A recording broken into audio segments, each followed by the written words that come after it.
Welcome to our channel law bucket में स्वागत है। आइए आज हम लोग एक इम्पॉर्टेंट डॉक्ट्रिन देखते हैं। उस डॉक्ट्रिन का नाम है doctrine of separation of power. Doctrine of separation of power. Separation of power जो है एक कॉन्स्टिट्यूशनल प्रिंसिपल है जो कि रिक्वायर करता है कि जो गवर्नमेंट के जितने भी पावर्स हैं उसकी गवर्नमेंट के पावर्स को गवर्नमेंट के डिफरेंट ऑर्गन के साथ डिस्ट्रीब्यूट किया जाए, डिवाइड किया जाए, ताकि कोई एक ऑर्गन इतना ज़्यादा पावरफुल नहीं बन जाए जिसकी वजह से इंडिविजुअल लिबर्टी खतरे में आ जाए। एक अगर हम लोग सिंपल वर्ड में समझें तो doctrine of separation of power जो है पावर के कंसंट्रेशन को रोकता है, आर्बिट्रेरीनेस को रोकता है और साथ ही एक ऐसा सिस्टम बनाता है जो कि चेक्स एंड बैलेंस पे आधारित हो। डेफिनेशन देख लेते हैं। डेफिनेशन तो होता है कि दो फंक्शंस होते हैं गवर्नमेंट के, थ्री डिफरेंट फंक्शंस, वो थ्री डिफरेंट ऑर्गन्स के साथ थ्री डिफरेंट ऑर्गन को करना चाहिए। Three different functions should be carried by three different organs.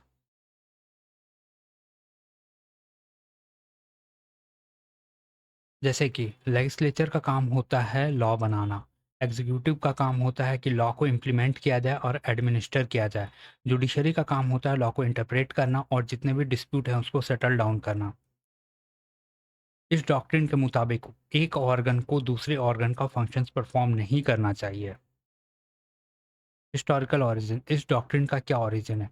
ये जो डॉक्ट्रिन था जिसको प्रपोंड किया गया था फ्रेंच फिलोसफर के द्वारा, उस फिलोसफर का नाम था मॉन्टेस्क्यू। उसने अपने बुक में लिखा था the spirit of the laws. उसने ये लिखा था कि वहाँ पे कोई लिबर्टी नहीं हो सकती जहाँ पे लेजिस्लेटिव और एग्जीक्यूटिव पावर एक ही पर्सन के पास यूनाइटेड हो। इस डॉक्ट्रिन का क्या पर्पस है? ये डॉक्ट्रिन पावर के अब्यूज़ को रोकता है, इंडिविजुअल लिबर्टी को बचाता है, अकाउंटेबिलिटी को मेंटेन करता है, रूल ऑफ लॉ को इस्टेब्लिश करता है, चेक्स एंड बैलेंस क्रिएट करता है, साथ ही ये टायरनी और डिक्टेटरशिप को रोकता है। गवर्नमेंट के तीन ऑर्गन्स कौन कौन से हैं? सबसे पहला लेजिस्लेटिव, दूसरा एग्जीक्यूटिव, तीसरा जुडिशरी। लेजिस्लेटिव का फंक्शन देख लेते हैं। लेजिस्लेटिव का फंक्शन होता है लॉ बनाना, लॉ को अमेंड करना, पब्लिक फाइनेंशियल को कंट्रोल करना और फिर एग्जीक्यूटिव को अकाउंटेबल ठहराना। ये काम यूनियन लेवल पे जो होता है पार्लियामेंट करता है, लोकसभा और राज्यसभा। और स्टेट लेवल पे स्टेट लेजिस्लेचर करेगी। स्टेट लेजिस्लेचर होता है वहाँ पे स्टेट असेंबली भी होती है। स्टेट असेंबली वो ये काम करती है। और दूसरा एग्जीक्यूटिव। एग्जीक्यूटिव का काम होता है लॉ को एग्जीक्यूट करना, लॉ एंड ऑर्डर को मेंटेन करना, एडमिनिस्ट्रेशन करना और साथ ही साथ गवर्नमेंट पॉलिसीज़ को इम्प्लीमेंट कराना। यूनियन लेवल पे ये काम कौन करता है? प्रेसिडेंट है, प्राइम मिनिस्टर है और काउंसिल ऑफ मिनिस्टर्स हैं।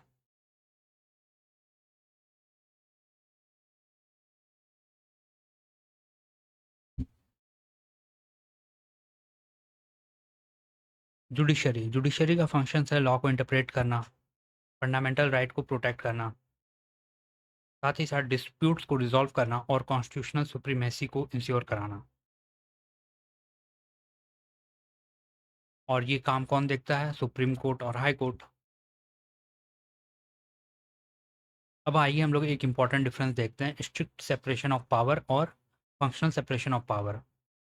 जो स्ट्रिक्ट सेपरेशन ऑफ पावर है वो यूनाइटेड स्टेट्स में फॉलो किया जाता है। वहाँ पे जो प्रेसिडेंट है वो कांग्रेस के मेंबर नहीं होते हैं। Congress means parliament. और जो जजेस होते हैं वो लेजिस्लेटर नहीं बन सकते जब तक वो अपना ऑफिस होल्ड कर रहे हैं। और यहाँ पे जो फंक्शंस हैं वो उसको बहुत शार्पली सेपरेट किया गया है। तीनों फंक्शंस को बहुत ही शार्पली सेपरेट किया गया है। तीनों फंक्शंस को शार्पली, एग्जीक्यूटिव, लेजिस्लेटिव, जुडिशरी को बहुत शार्प एजेस के बीच में डिफ्रेंशिएट किया गया है। फंक्शन सेपरेशन इंडिया में फॉलो किया जाता है। यहाँ पे स्ट्रिक्ट सेपरेशन ऑफ पावर नहीं होता है। इंस्टेड इंडिया एक सेपरेशन ऑफ फंक्शंस को फॉलो करता है जिसमें चेक्स एंड बैलेंस हो। यहाँ पे तीनों ऑर्गन्स के बीच में ओवरलैपिंग होती है। अमेरिका में क्या है, एक अलग अलग हैं कंपार्टमेंट, अलग अलग।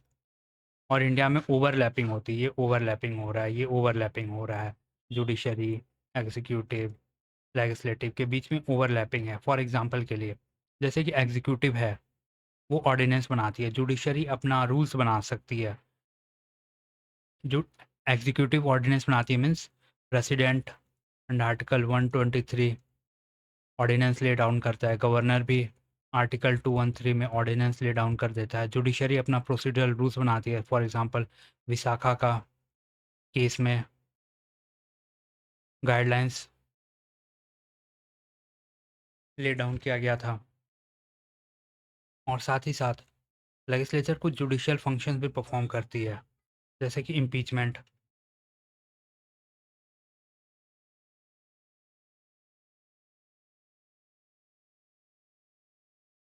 Separation of power under Indian constitution. Separation of power जो है वो इंडियन कॉन्स्टिट्यूशन में बहुत एक्सप्रेसली मेंशन नहीं है।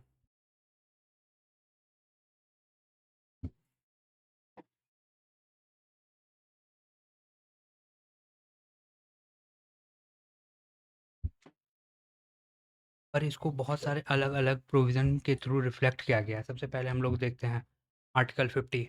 आर्टिकल 50 में क्या कहा गया है कि स्टेट स्टेप्स लेगी कि जुडिशरी को एग्जीक्यूटिव से सेपरेट करने का। ये तो सबसे पहला हम लोग देख लेते हैं कि ये कॉन्स्टिट्यूशनल मैंडेट मिला हुआ है आर्टिकल 50 में कि जुडिशरी और एग्जीक्यूटिव को अलग अलग करने का काम दिया गया है, किसको, स्टेट को। ये है आर्टिकल 50 में मेंशन किया गया है। और फिर लेजिस्लेटिव पावर्स को देख लेते हैं। लेजिस्लेटिव पावर जो है आर्टिकल 79 से लेके 122 पे है। फिर आर्टिकल 168 से लेके 212 में है। स्टेट लेजिस्लेचर के जो लेजिस्लेटिव पावर है, ये लेजिस्लेटिव पावर हो गया। फिर एग्जीक्यूटिव पावर देख लेते हैं। वो आर्टिकल 52 से लेके 78 तक है, ये यूनियन लेवल पे हो गया। और फिर आर्टिकल 153 से लेके 167 तक ये स्टेट के लेवल पे हो गया।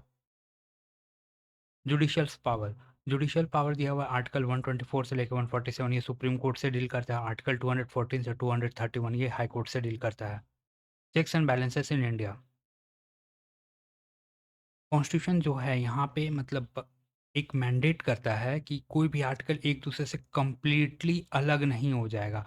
एक सारे जो ऑर्गन्स हैं, सारे ऑर्गन जैसे जुडिशरी, एग्जीक्यूटिव, लेजिस्लेटिव एक दूसरे के ऊपर चेक्स एंड बैलेंस बनाए रखेंगे। ये इसके ऊपर बनाएगा, ये इसके ऊपर बनाएगा, ये इसके ऊपर और ये इसके ऊपर। मीन्स एक दूसरे के ऊपर चेक्स एंड बैलेंस बनाते रहेंगे। लेजिस्लेटर एग्जीक्यूटिव के ऊपर कैसे चेक्स एंड बैलेंस बनाता है, वो क्वेश्चन आवर के थ्रू, नो कॉन्फिडेंस मोशन के थ्रू, बजट कंट्रोल, पार्लियामेंट्री कमेटीज, इन सब के थ्रू वो लेजिस्लेचर एग्जीक्यूटिव के ऊपर चेक्स एंड बैलेंस बनाता है। एग्जीक्यूटिव लेजिस्लेचर के ऊपर कैसे बनाता है, वो पार्लियामेंट को समन कर सकता है, लोकसभा को डिसॉल्व करा सकता है और ऑर्डिनेंस पावर बनाता है अंडर आर्टिकल 123। एग्जीक्यूटिव यहाँ पे कौन हुआ, प्रेसिडेंट।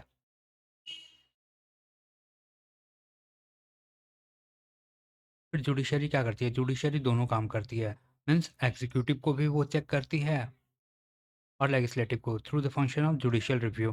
तो कोर्ट क्या करती है, अनकॉन्स्टिट्यूशनल लॉ को स्ट्रक डाउन कर सकती है और जो कि लेजिस्लेटिव को कंट्रोल की, और अनकॉन्स्टिट्यूशनल एग्जीक्यूटिव एक्शंस को भी चेक करती है जो कि एग्जीक्यूटिव के पावर को कंट्रोल करना हुआ। आइए हम लोग कुछ इंपॉर्टेंट केस लॉज देख लेते हैं। सबसे पहले केस लॉज है Ram Jawaya Kapur versus state of Punjab. इसमें सुप्रीम कोर्ट ने ये कहा था कि इंडियन कॉन्स्टिट्यूशन एक स्ट्रिक्ट सेपरेशन ऑफ पावर को फॉलो नहीं करता है। यहाँ के जो डिफरेंट ऑर्गन्स हैं गवर्नमेंट के, एक दूसरे के साथ सफिशिएंटली डिफरेंशिएटेड है, मीन्स उनके बीच में डिफरेंशिएशन है। तो इंडिया जो है सेपरेशन ऑफ फंक्शन फॉलो करती है, सेपरेशन ऑफ पावर नहीं, separation of functions rather than absolute separation of power. Absolute separation of power follow करता है यूएस और सेपरेशन ऑफ फंक्शन करता है India. Ishwarananda Bharati versus state of Kerala. Supreme court ने ये कहा कि सेपरेशन ऑफ पावर जो है वो बेसिक स्ट्रक्चर का पार्ट है। साथ ही साथ पार्लियामेंट कुछ ऐसा नहीं कर सकती, इसको ऐसा नहीं कर सकती जो ये डिस्ट्रॉय किया जा सके through constitutional amendment. Means parliament constitutional amendment के थ्रू सेपरेशन ऑफ पावर को नहीं अलग कर सकती है। मीन्स पार्लियामेंट लेजिस्लेटिव, एग्जीक्यूटिव और जुडिशरी को मीन्स एक में नहीं कर सकती है ये, क्योंकि वो बेसिक स्ट्रक्चर के अगेंस्ट हो जाएगा, वो अलग अलग है। मीन्स ऐसा वो कॉन्स्टिट्यूशनल अमेंडमेंट के थ्रू नहीं कर सकती, कॉन्स्टिट्यूशनल अमेंडमेंट के थ्रू नहीं कर सकती है पार्लियामेंट। अगर वो करती है तो बेसिक स्ट्रक्चर का वायलेशन हो जाएगा और उसको judiciary null and void declare कर देगी। इंदिरा नेहरू गांधी वर्सेस राजनारायण। कोर्ट ने ये कहा कि one organ can not assert the function of another. Means जैसे कि लेजिस्लेचर है वो जुडिशरी के पावर्स को असर्प नहीं कर सकती, मीन्स ले नहीं सकती, छीन नहीं सकती। और जो सेपरेशन ऑफ पावर है ये एक बेसिक कॉन्स्टिट्यूशनल फीचर है। Minerva Mills versus union of India. इस केस में कोर्ट ने ये कहा कि limited government, checks and balance, separation of power जो है कॉन्स्टिट्यूशनल स्ट्रक्चर का पार्ट है। I R Coelho versus state of Tamil Nadu.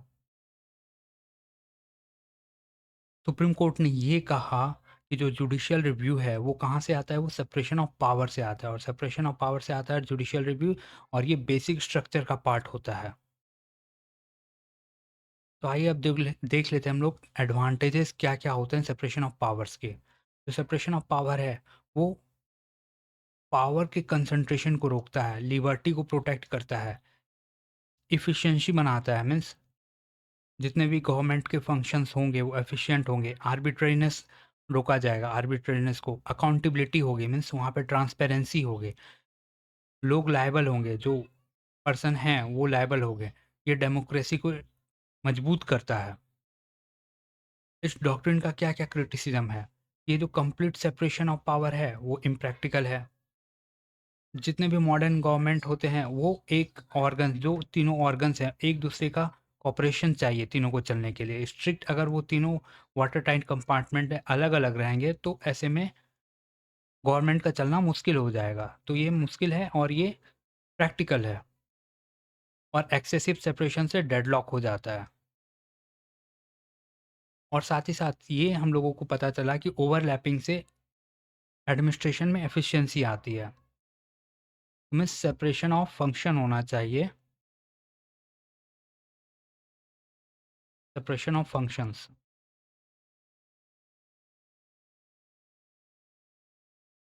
जिससे कि एफिशिएंसी हो आती है एडमिनिस्ट्रेशन में। तो thank you guys so much for watching this. अगर आप लोगों को पीडीएफ चाहिए तो पीडीएफ के लिए कमेंट करें, PDF, and I will provide you the same.